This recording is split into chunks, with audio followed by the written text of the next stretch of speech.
Olá, pessoal. Hoje nós vamos começar a ver a ditadura militar no Brasil. A gente começa assim com esse pedaço, né? Essa transcrição ali de um pedacinho da música do Chico Buarque de Holanda. Dormia a nossa pátria mãe tão distraída, sem perceber que era subtraída em tenebrosas transações. Ou seja, né? Enquanto a pátria estava dormindo, estava todo mundo distraído, tenebrosas transações foram feitas.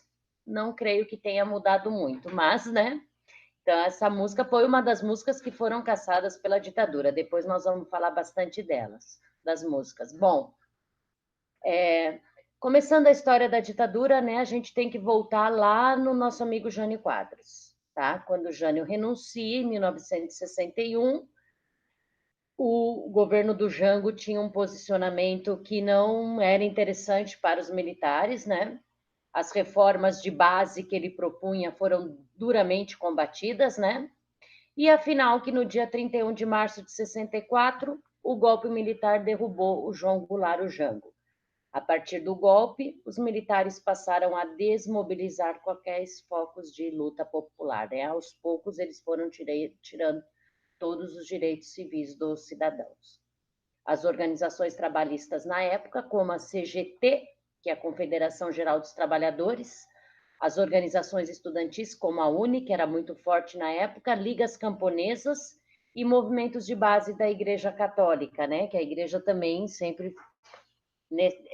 nesse período, fez uma luta ao lado dos trabalhadores, né?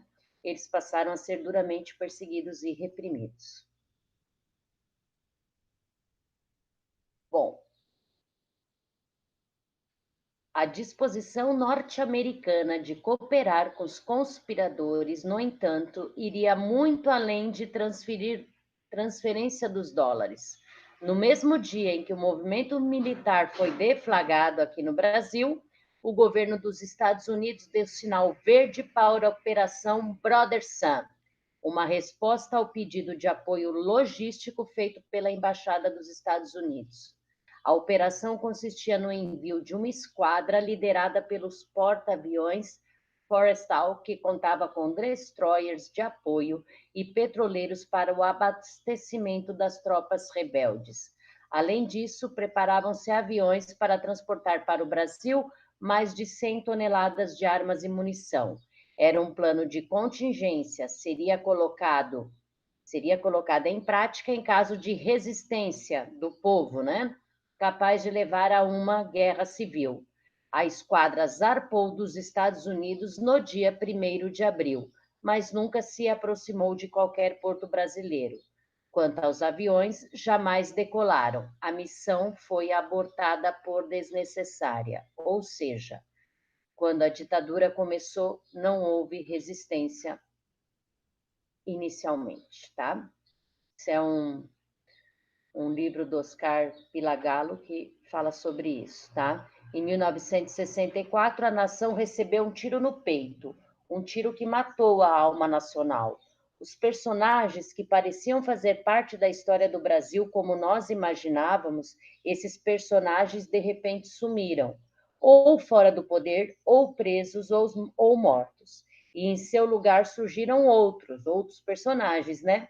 Que eu nunca tinha visto, idiotas que nem mereciam ser notados. Aí veio a percepção clara que o Brasil tinha mudado para sempre. Havia sido cometido um assassinato político. Ali morreu um país, morreu uma liderança popular, morreu um processo. Não se matam somente as pessoas, também se matam os países e os processos históricos. Esse texto aqui é do Herbert de Souza, que é o Betinho. Depois nós vamos falar um pouco dele. Ele é o cara que criou a campanha contra a fome já nos anos 2000, tá muito legal. E, na verdade, o que ele está falando? Que não foi só o João Goulart que foi tirado do poder, né? E nem as pessoas que foram assassinadas naquela época não foram só elas, né? A ditadura em si matou várias coisas na história do Brasil. Bom, basicamente foi uma luta da esquerda contra a direita, se acreditava que o João Goulart era de esquerda, né? E, na verdade, ele só era reformista, né? Então, foi uma luta. Do lado da esquerda estava a CGT, Central Geral dos Trabalhadores, que tinha uma inspiração comunista, a UNE, União Nacional de Estudantes, o Centro Populares de Cultura e as Ligas Camponesas. E, do outro lado, o Instituto Nacional de Pesquisa e Estudos Sociais e o Instituto Brasileiro de Ação Democrática, centros de combate ao comunismo com apoio da CIA, Estados Unidos. Também tinha o MAC, que era o Movimento Anticomunista, e a Frente da Juventude Democrática, tudo contra o comunismo, tá? Bom, logo após o golpe, logo após 1º de abril de 64, ficou claro que os militares se estabeleceriam no poder. Embora o movimento tivesse contado com apoio de civis, né? Teve uma parte da população que apoiou, porque eles tinham muito medo dos comunistas, né? Então, por isso que ela é chamada uma ditadura civil-militar, porque teve apoio civil. Quem eram esses civis? Então, era essa classe média que não queria que os comunistas tomassem o poder, tá? Em abril de 64 foi editado o Ato Institucional número 1, tá?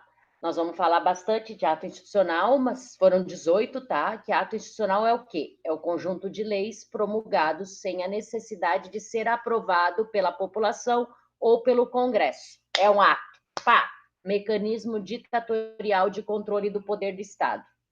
Os militares optaram pelo alinhamento ao bloco ocidental, Estados Unidos, né, na história da Guerra Fria, e os norte-americanos prontamente reconheceram o governo militar logo após o golpe e, inclusive, se propuseram, né, a mandar auxílio de armas e munições, se fosse necessário, mas nem precisou.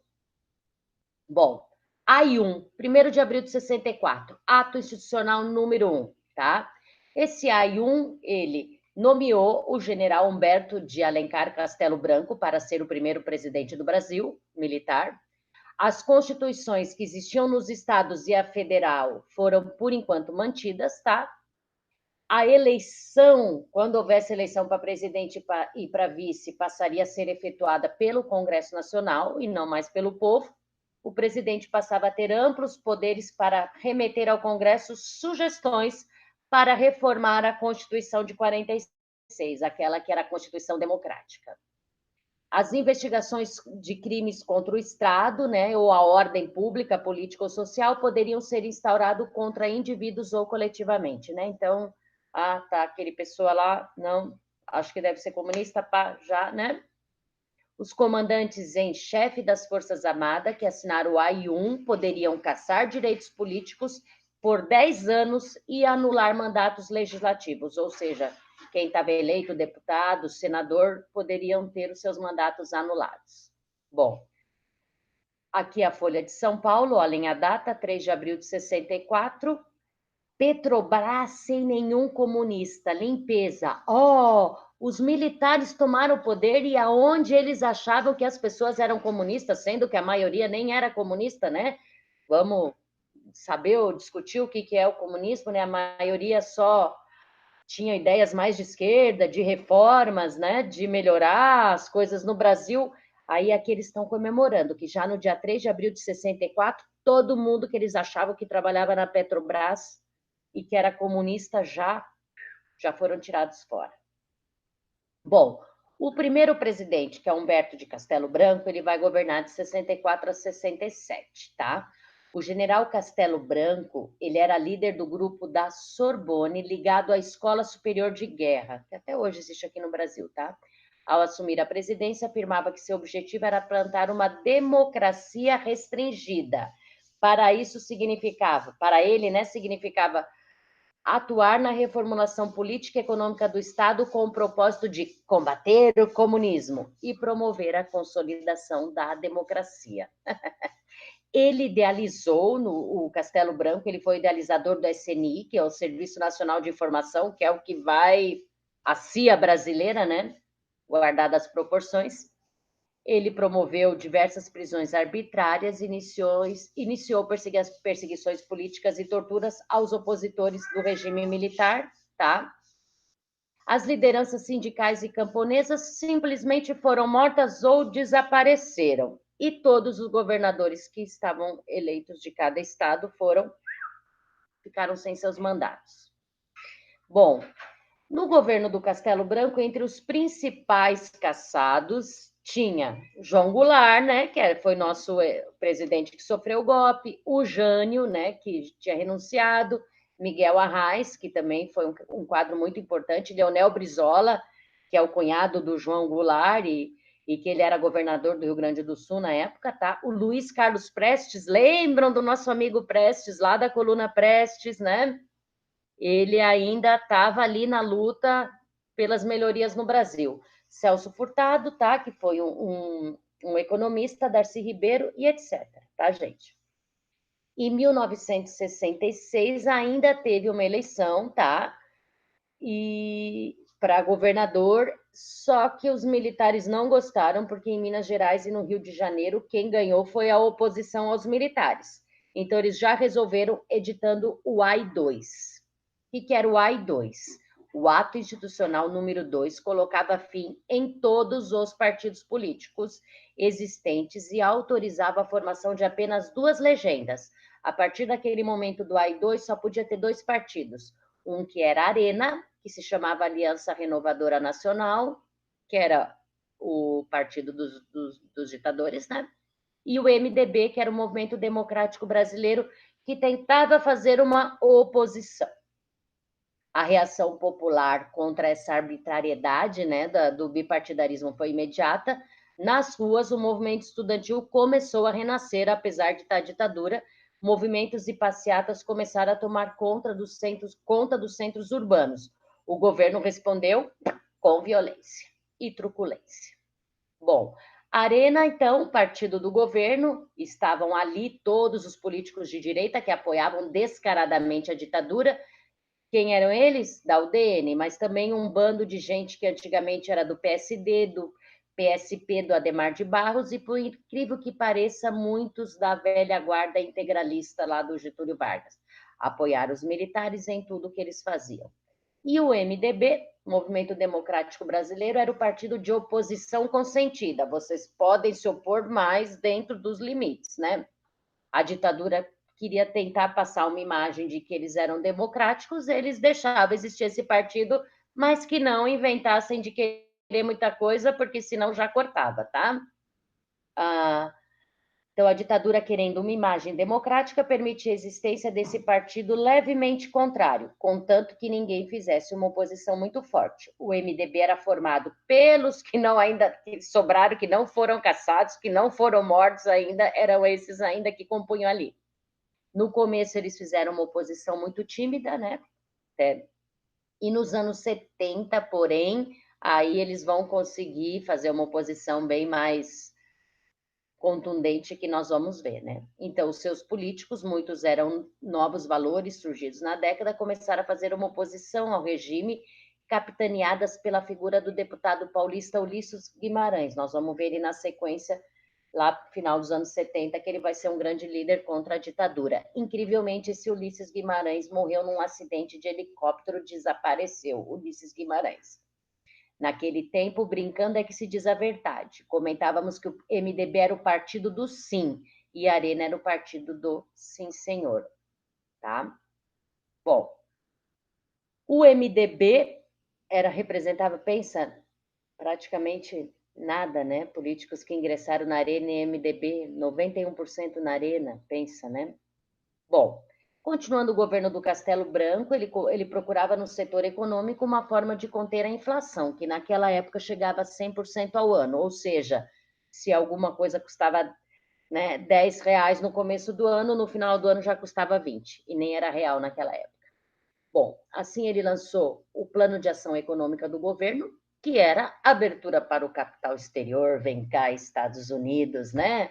Venha cá, consolidando uma fórmula tipicamente exportadora, controlou as linhas de créditos para o setor privado, redução dos gastos públicos, contenção dos salários, né? Fim da estabilidade e criou o FGTS, que é o Fundo Garantia Tempo de Serviço, tá?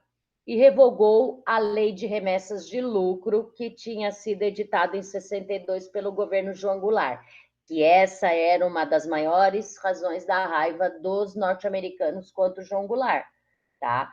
Que o João Goulart, em 62, tinha criado uma lei que limitava as empresas estrangeiras de levar todo o faturamento para fora do Brasil.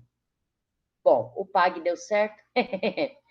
Para o que ele propunha, sim, ele até foi bem sucedido. A inflação diminuiu, só que o preço social foi, né, pobreza total.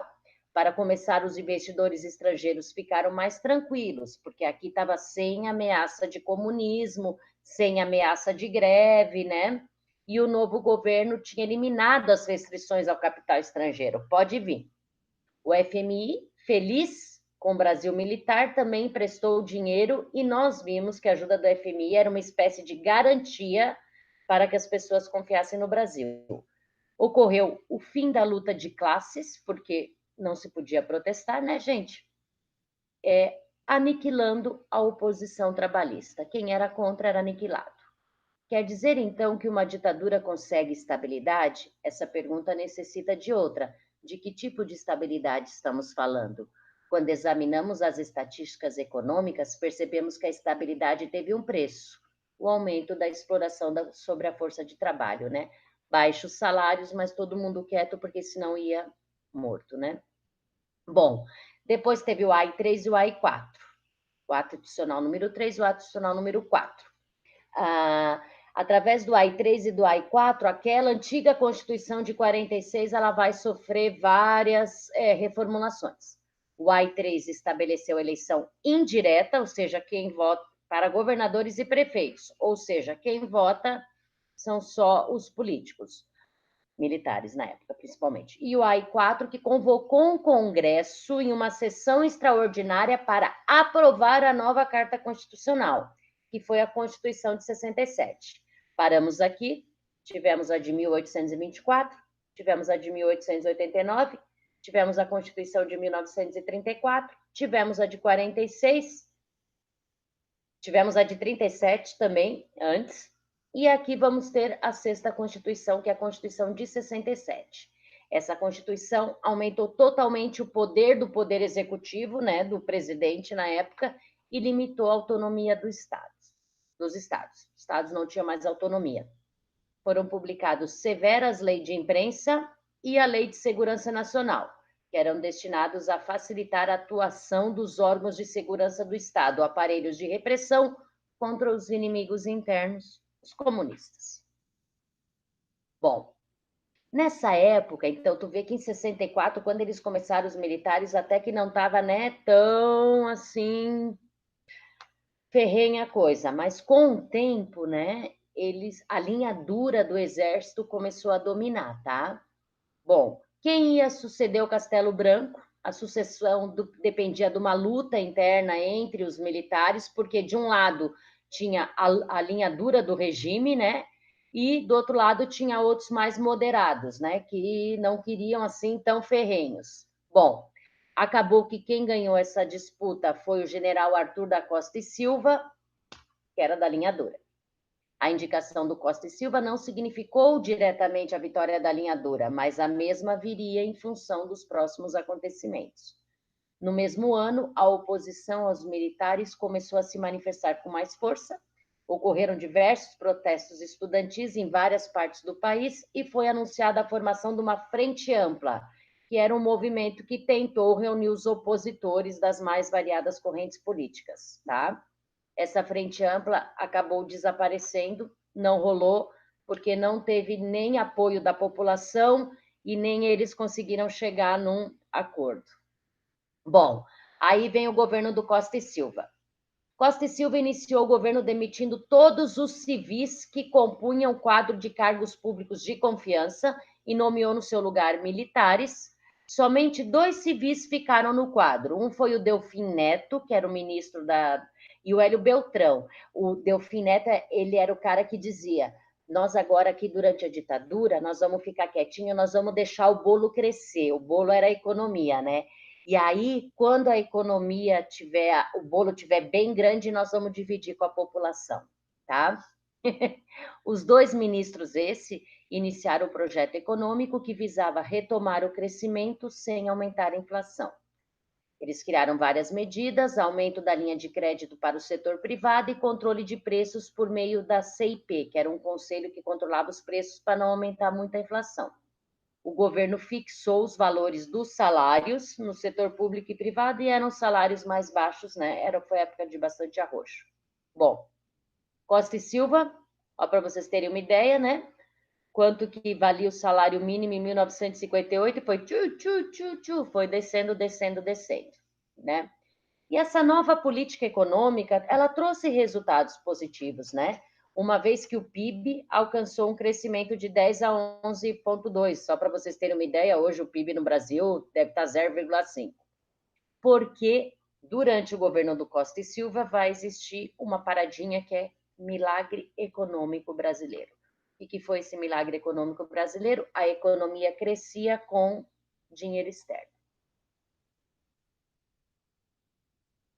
Bom, então, logo que os militares tomaram o poder, você veja ali, ó, em 1964 a inflação estava 92%.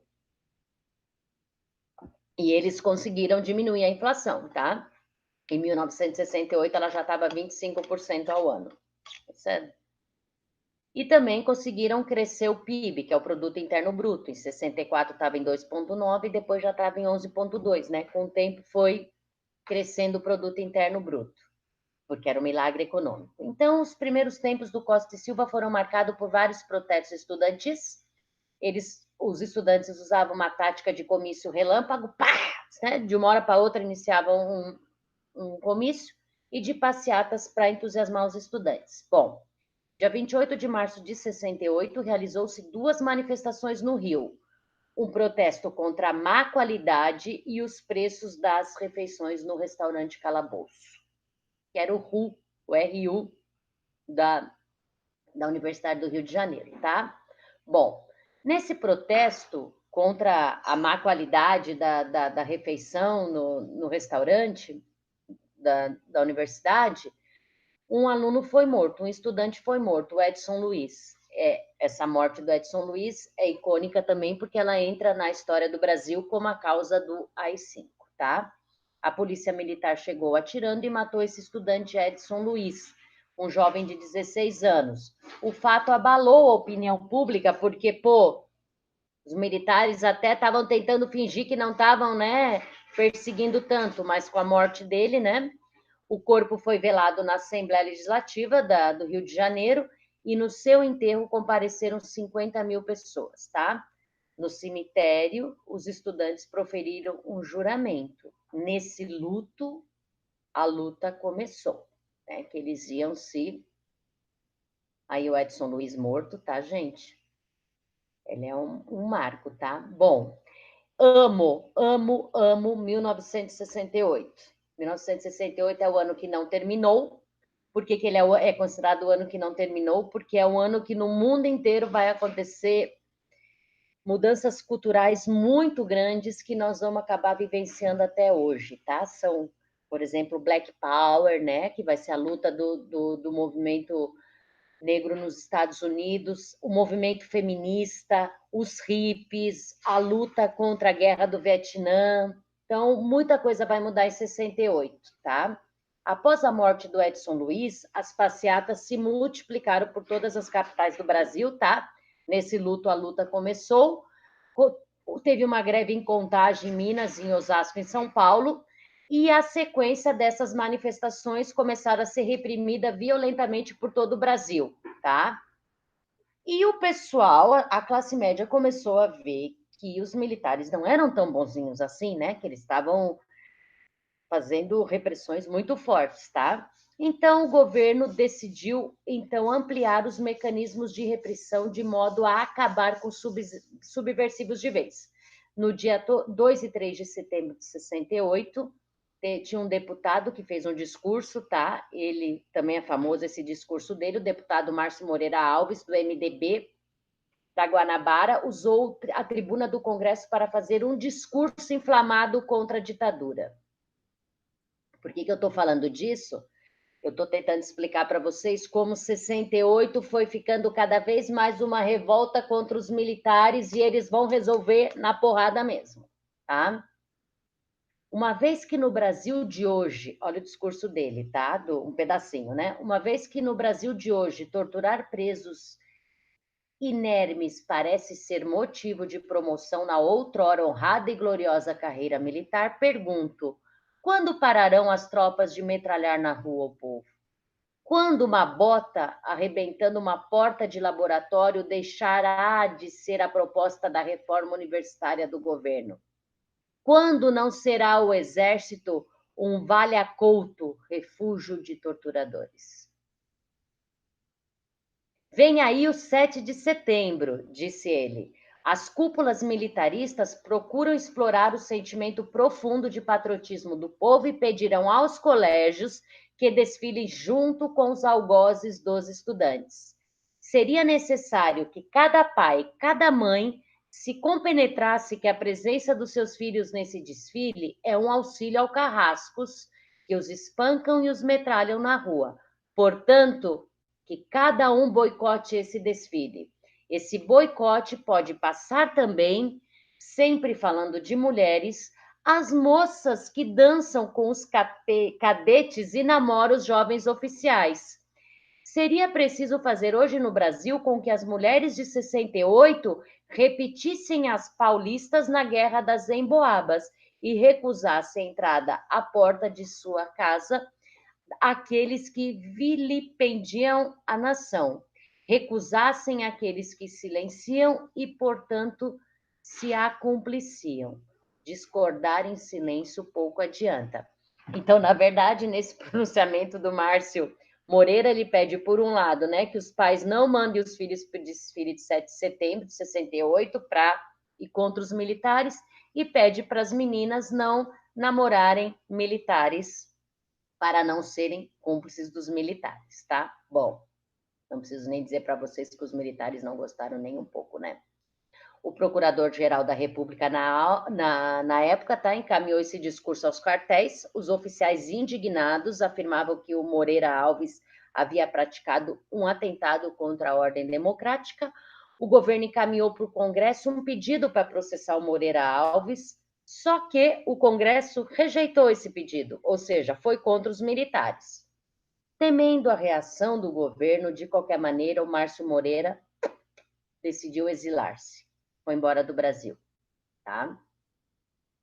A resposta do governo veio na sexta-feira, 13 de dezembro de 68, publicando o Ato Institucional número 5, o AI-5, o pior de todos os AIs, tá, gente?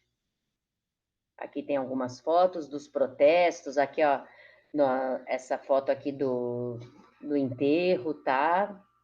Do Edson Luiz, a molecada protestando, lutando aí contra os militares, e os militares, né, claro, né? Bom, aí vem o AI-5, esse assunto está muito em voga no Brasil de hoje, hein, porque tem gente defendendo a volta do ato institucional número 5. Mas qual foi a minha tristeza, porque percebi que a maioria nem sabia o que era o ato institucional número 5, tá? O AI-5, esse que foi promulgado dia 13 de setembro de 68, foi o principal instrumento de arbítrio da ditadura militar. O general presidente na época, né, que a gente viu que era o Costa e Silva, poderia, sem dar satisfação a ninguém, fechar o Congresso Nacional, cassar mandatos de parlamentares, demitir juízes, suspender garantias do Poder Judiciário, legislar por decreto, decretar estado de sítio, ou seja, ter poderes tão vastos como a de um tirano. O governo passou a ter o direito de suspender o habeas corpus, tá? Que seria a pessoa poder responder o processo em liberdade, né? Ou seja, não tinha julgamento mesmo, né? Tem gente que chegou a falar que o AI-5 foi um golpe dentro do golpe. Porque então, em 64, eles começaram a governar, até que estavam tentando, né? Até que o AI-5 foi uma paulada em cima da paulada. Costa e Silva, ele não conseguiu saborear os resultados do seu AI-5 porque ele teve um derrame cerebral que tirou ele do poder, tá? Bom, a luta armada, pessoal, que é o seguinte, com o AI-5 não podia ter protesto na rua, não se tinha direito a protestar, a ser contra nada, tá? Então, muita gente foi para luta armada. Bom, o que vinha a ser essa luta armada? Entre 68 e 74, a Aliança Nacional Libertadora, lá de antigamente, e a VAR, que era a Vanguarda Armada Revolucionária, o MR8, Movimento Revolucionário 8 de Outubro, e Ação Popular promoviam guerrilhas, tá? O que eram essas guerrilhas? Eles assaltavam bancos para conseguir dinheiro, para comprar armas e lutar contra os militares. Tem um filme, O que é isto, companheiro, que todos vocês deveriam assistir, tá? Porque, por exemplo, a ex-presidente Dilma, ela foi uma das assaltantes de banco dessa época, né? Então, se trata a história como uma simples assaltante, mas não é, né? Eles faziam assaltos revolucionários para a época, porque eles achavam que eles iam conseguir derrubar os militares, tá? Essa era a luta armada. Em setembro de 69, a Aliança Nacional, Aliança Libertadora Nacional e o MR8, eles sequestraram o embaixador americano, o Charles Elbrick, que é isso que conta nesse filme, o que é isso, companheiro, tá? E trocaram ele, sequestraram o Charles Elbrick e mandaram uma lista de 15 prisioneiros políticos que eles queriam libertar. Isso aí acabou virando uma moda no Brasil, porque teve uns 4 ou 5 sequestros bem importantes de embaixadores que os revolucionários sequestravam e trocavam por presos políticos, tá? Bom, claro que os militares, né, não ficaram quietinhos e ainda criaram mais 2 aí sobre isso. Um dava direito a expulsar do país todos que eles consideravam subversivos e o outro introduziu a pena de morte. Teve pena de morte no Brasil, tá, gente? Bom, para o controle da ordem social, né, o Costa e Silva melhora a eficiência dos mecanismos de repressão, cria diversos movimentos, Operação Bandeirante, o DOPS, que era o Departamento de Ordem Pública e Social, o DOI-CODE, que era o Centro de Operações, que era lá que as pessoas eram torturadas, e quando no final de 69 ele teve aquele derrame, ele se afastou, tá? Em seu lugar, ficou por um tempo uma junta militar e logo depois o Médici se tornou presidente do Brasil, que foi o próximo militar, né? Primeiro foi o Castelo Branco, depois o Costa e Silva. Castelo Branco mais light, Costa e Silva linha mais dura e o Médici duro do duro do duro, tá? Endurecimento total do regime. Aí ele vai começar uma caça aos subversivos, era assim, ó, tá? A menor suspeita avise o primeiro policial que você encontrar. Essas eram as fotografias. No meio de uma dessas fotos aqui, tem a da ex-presidente Dilma, tá? Que eles eram considerados subversivos porque estavam lutando contra os militares, tá? Bom, governo Médici, 69 a 74, foi a máquina da repressão dos militares, tá? Os principais líderes da época, da luta armada, né? Eles foram silenciados, que foi o Marighella, em 69, e o Lamarca, em 71. Também tem um filme sobre a história do Lamarca, que é maravilhoso, tá? Só sobrou só um movimento de luta armada conseguiu ficar até 75, que foi a guerrilha do Araguaia, tá? Que era um lugar, lá no Araguaia, era um lugar onde após o sequestro, após os roubos do banco, eles conseguiam as armas e eles treinavam tiro, treinavam como derrotar os militares. Um grande sonho, né? Bom, a grande imprensa ela foi silenciada, não se falava em tortura, não se falava em nada que tivesse a ver contra os militares, tá? Bom, muitos documentos sobre as práticas da tortura que a gente vê ainda hoje, eles existem por causa que a Igreja Católica, que tinha um grupo que se chamava Teologia da Libertação, que eles eram marxistas cristãos, né? Defendiam o povo, né? Eles conseguiram esconder, né? Esses documentos para conseguir, nos dias de hoje, a gente conseguir provar que teve tortura. Bom, como forma de encobrir o clima de terror, o governo propagou a propaganda ufanista. Tá tudo bem, tá?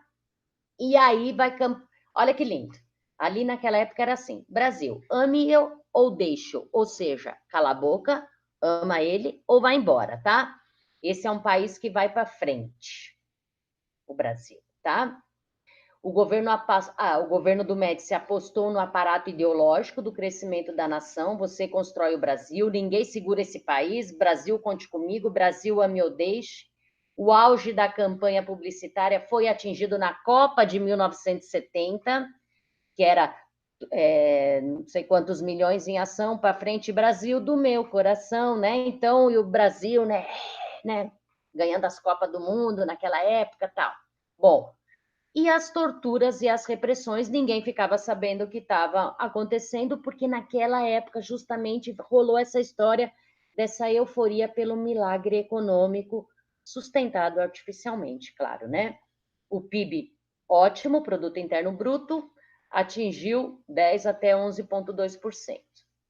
Bom, o governo do Médici também passou a ser conhecido por grandes obras públicas faraônicas, tá? Faraônicas mesmo.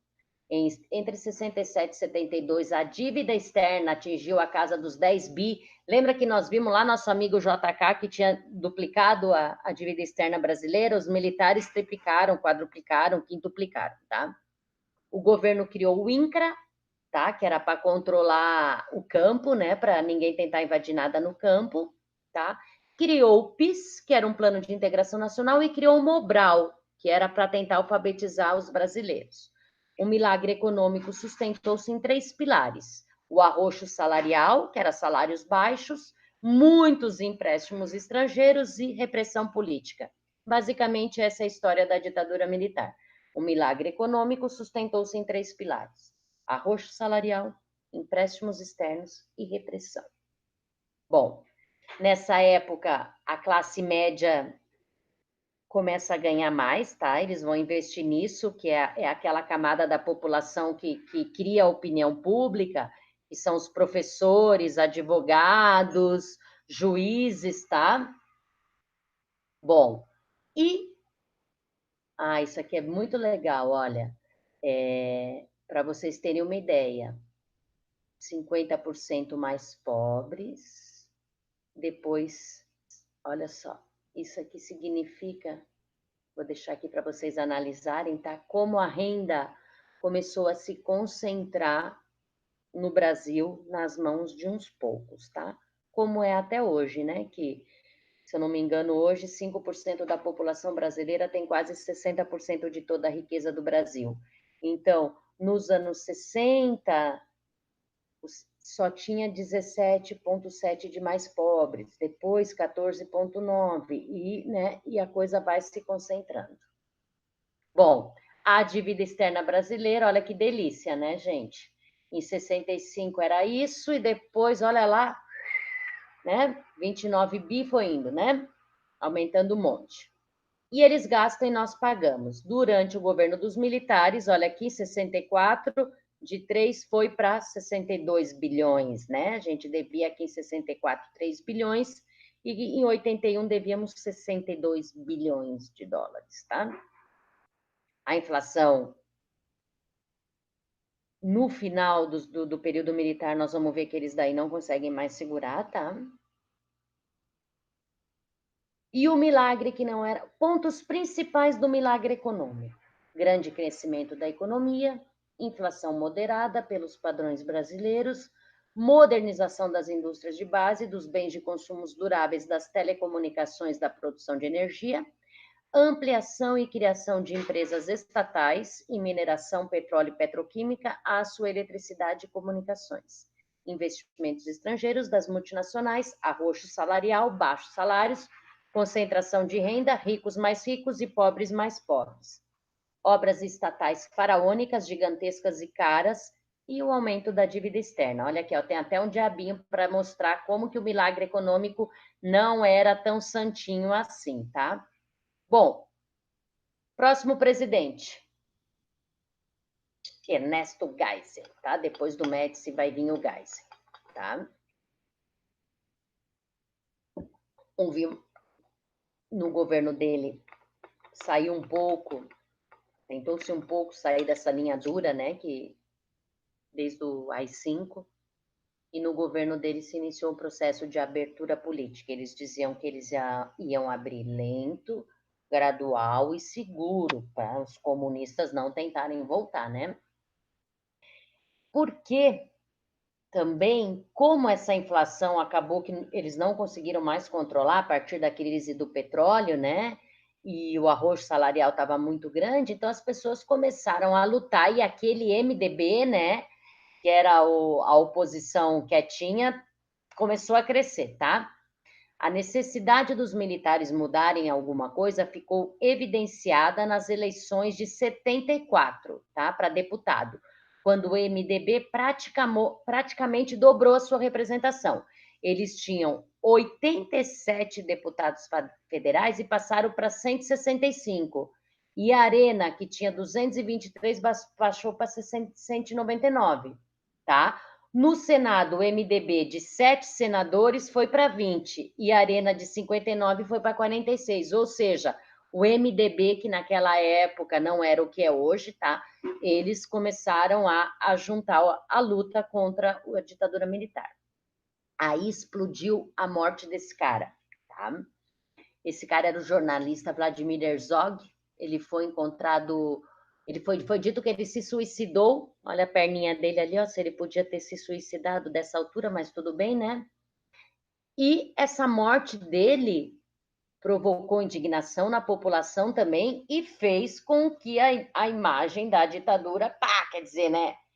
Não estava aparecendo, né? Mais as torturas, as mortes, estava todo mundo, né? Não estava aparecendo. De repente, pá, isso aí escancarou, né? E óbvio que se provou que em 75 ele foi assassinado e que isso daqui não era um suicídio nem aqui nem na China comunista, né? Bom, no governo do Geisel também, ele vai criar um pacote de abril, tá? Ele fechou o Congresso e passou a governar por decretos, eleição direta para governadores, na época criou a Lei Falcão, 76, aumentou seu mandato de 5 para 6 anos, as decisões no Congresso passaram a depender apenas de maioria simples, né? Não precisava muita, só precisava 50% mais um, e 1/3 das cadeiras do Senado passaram a ser concedidas aos senadores biônicos. Lei Falcão, a lei do silêncio, tá?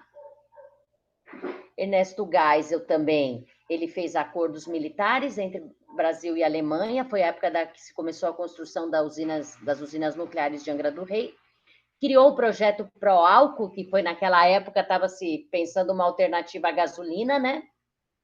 Os militares lançaram vários planos, PNDI, no governo Médici, que o ministro era esse Delfim Neto, aquele que eu falava que vamos esperar o bolo crescer para depois dividir.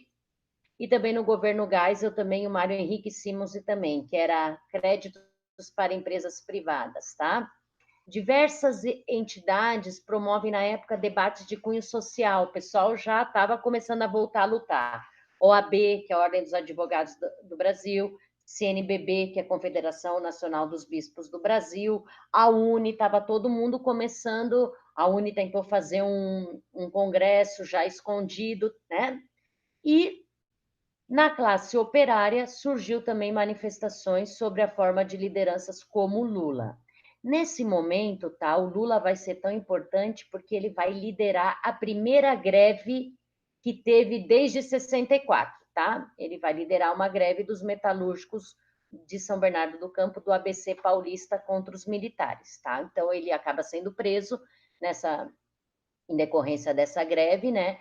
Mas a luta ali deu uma pá, né? Atacou os militares bem, tá? E aí vem o último presidente militar, não menos pior do que os outros, que vai ser o nosso amigo Figueiredo.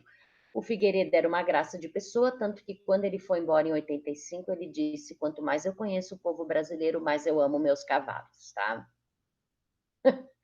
Então, no governo do Figueiredo, tá, que também foi de 6 anos, ele continuou aquele lento processo gradual de abertura política para não deixar os comunas tomarem o poder, tá?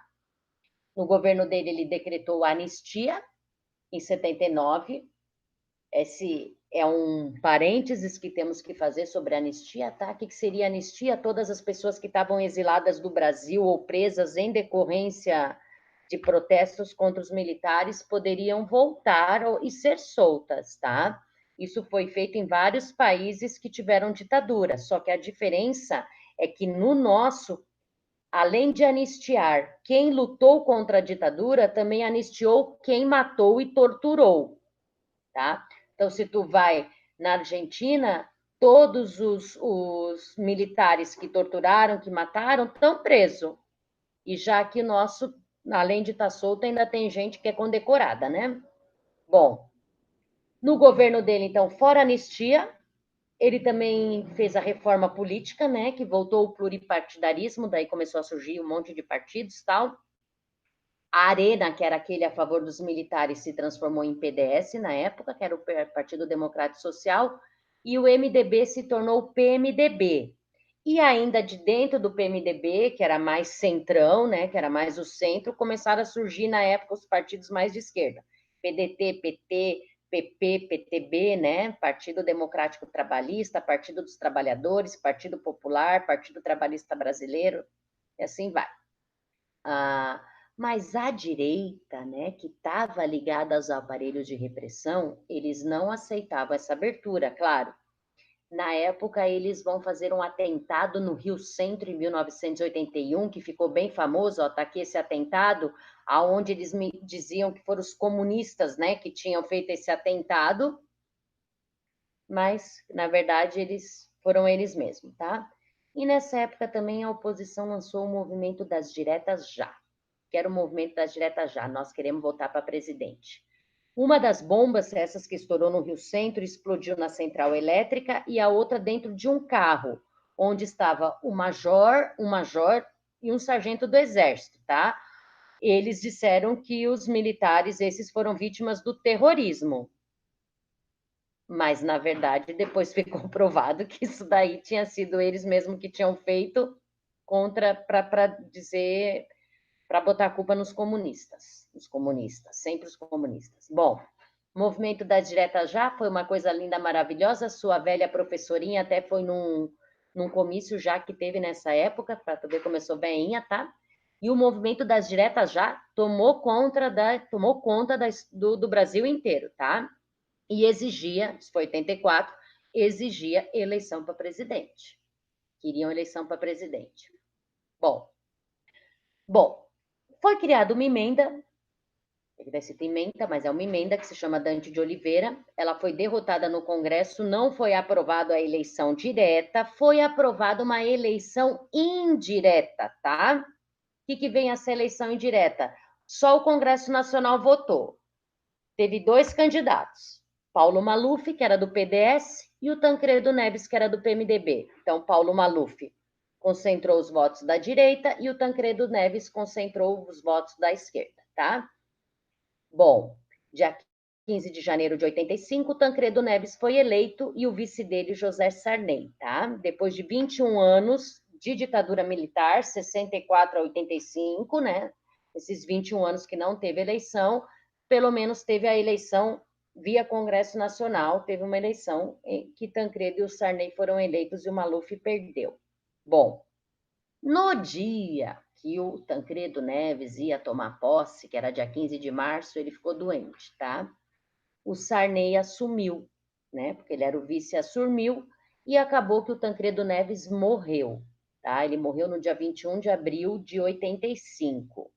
E aí vai começar a última fase da República Brasileira, que vai ser a nova República, essa que nós estamos vivendo hoje. Para fechar tudo isso, vamos relembrar. Café com Leite, 1889 a 1930. Governo do Getúlio Vargas, era Vargas, 30 a 45. Período democrático, 45 a 64. Ditadura militar, 64 a 85. E a nova república, que começa em 85 e que vem até os dias de hoje. Basicamente, isso que eu tenho para falar nesse momento para vocês. Espero que vocês fiquem em casa e fiquem bem.